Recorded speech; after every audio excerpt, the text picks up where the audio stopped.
Deus quer que todos os homens se salvem e venham ao pleno conhecimento da verdade. A verdade é Jesus homem, o único mediador entre Deus e os homens. Pelo sangue da sua cruz nos remiu garantindo acesso total para entrar no santuário de Deus que é a sua presença viva. Para isto acontecer, sua carne foi moída e rasgada e por meio da qual nos consagrou este novo e vivo caminho, a remissão das ofensas.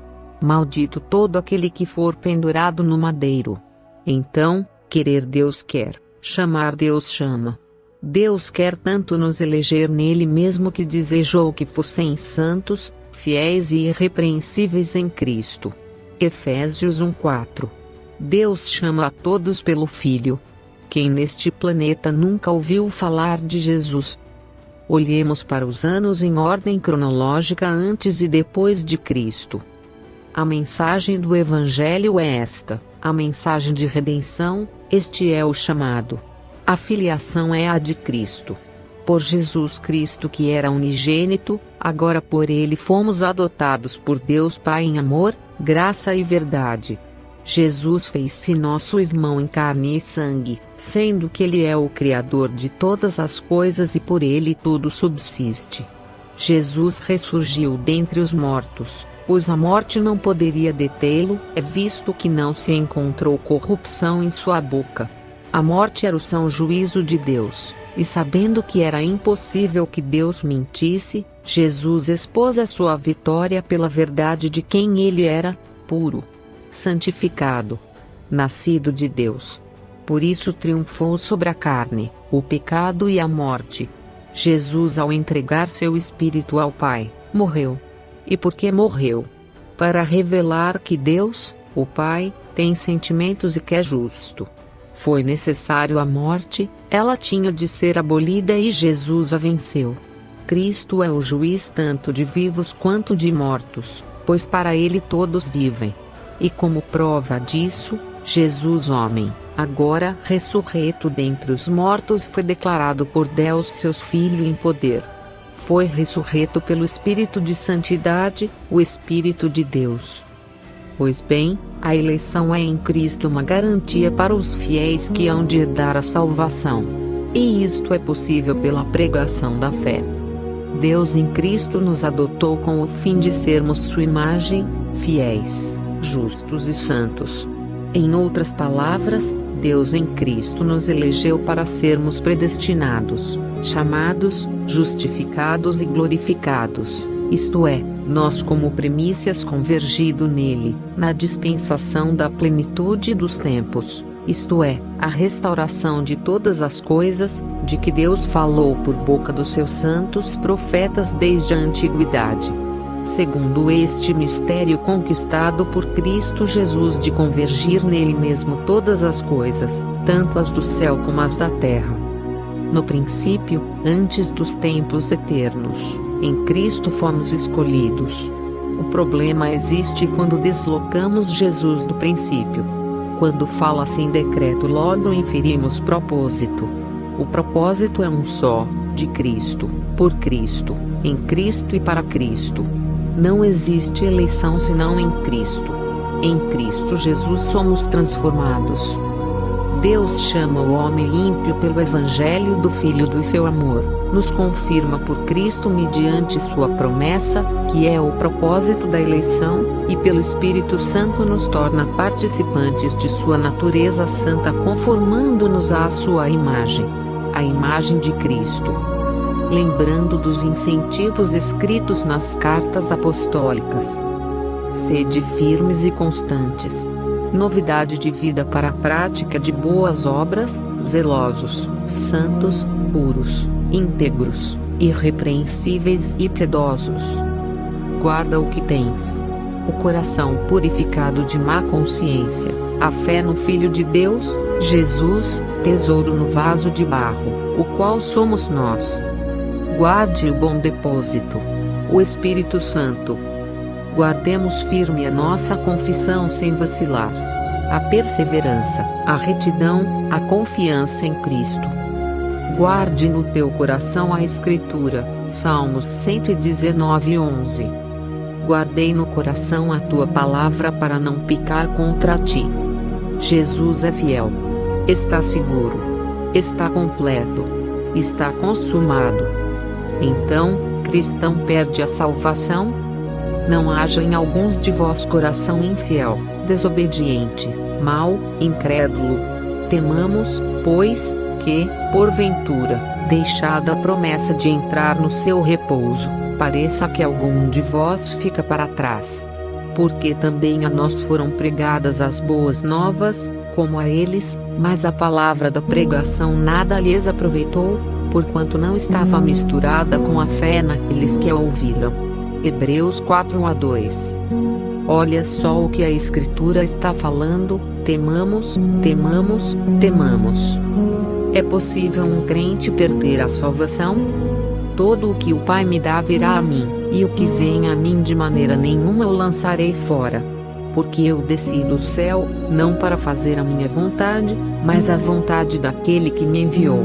E a vontade do Pai que me enviou é esta, que nenhum de todos aqueles que me deu se perca, mas que o ressuscite no último dia. Porquanto a vontade daquele que me enviou é esta, que todo aquele que vê o Filho, e crê nele, tenha a vida eterna, e eu o ressuscitarei no último dia. João 6:37-40. Nestes versos estava Jesus falando sobre cuidado, fidelidade de seu próprio ministério, perfeito zelo e que era o bom pastor das ovelhas. Sim, estava. Ele não estava falando de predeterminismo, mas do grau de seu amor. Repare bem que no livro dos Salmos diz: proclamarei o decreto, o Senhor me disse, tu és meu filho, eu hoje te gerei. Pede-me, e eu te darei os gentes por herança, e os fins da terra por tua possessão. Salmos 2:7-8. O Senhor já tinha dado todo homem até os fins da terra a Cristo por possessão. Veja, e dizia a Jesus: Pai, perdoa-lhes, porque não sabem o que fazem. E, repartindo as suas vestes, lançaram sortes. Lucas 23:34. Foi um pedido ao Pai, Deus. Deus coloca sobre o homem uma responsabilidade então. E, como Moisés levantou a serpente no deserto, assim importa que o Filho do Homem seja levantado, para que todo aquele que nele crê não pereça, mas tenha vida eterna. Porque Deus amou o mundo de tal maneira que deu o seu Filho unigênito, para que todo aquele que nele crê não pereça, mas tenha vida eterna. Porque Deus enviou o seu Filho ao mundo, não para que condenasse o mundo, mas para que o mundo fosse salvo por ele. Quem crê nele não é condenado, mas quem não crê já está condenado, porquanto não crê no nome do unigênito Filho de Deus. João 13:14-18. Deus nos perdoa em Cristo. Devemos estar atentos. Voltar a ser zelosos. Arrependa-se, abra a porta do seu coração para que venham os tempos do refrigério. A responsabilidade é nossa. Os caminhos já estão definidos. O que queremos? Vida, benção, salvação? Ou morte, maldição, perdição? Os caminhos já estão traçados em Cristo. Quem o recebe, tem o Pai. Quem não tem o Filho também não tem o Pai. E então quem não tem o Filho, o são juízo que Jesus quitou, certamente virá e cairá sobre este alguém. Por que isto acontece?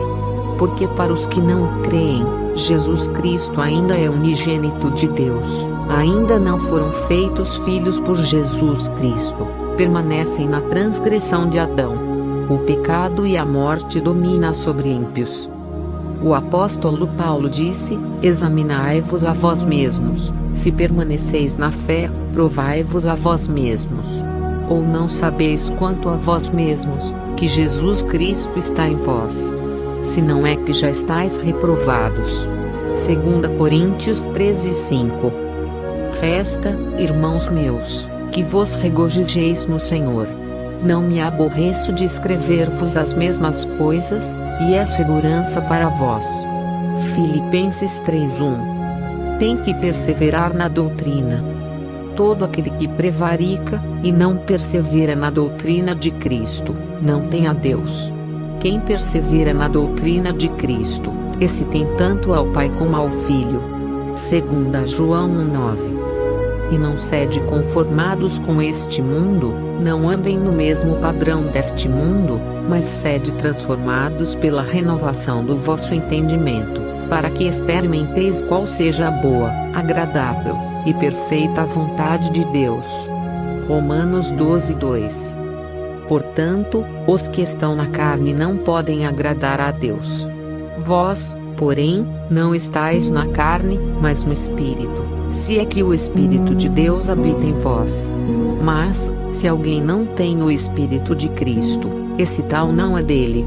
E, se Cristo está em vós, o corpo, na verdade, está morto por causa do pecado, mas o Espírito vive por causa da justiça.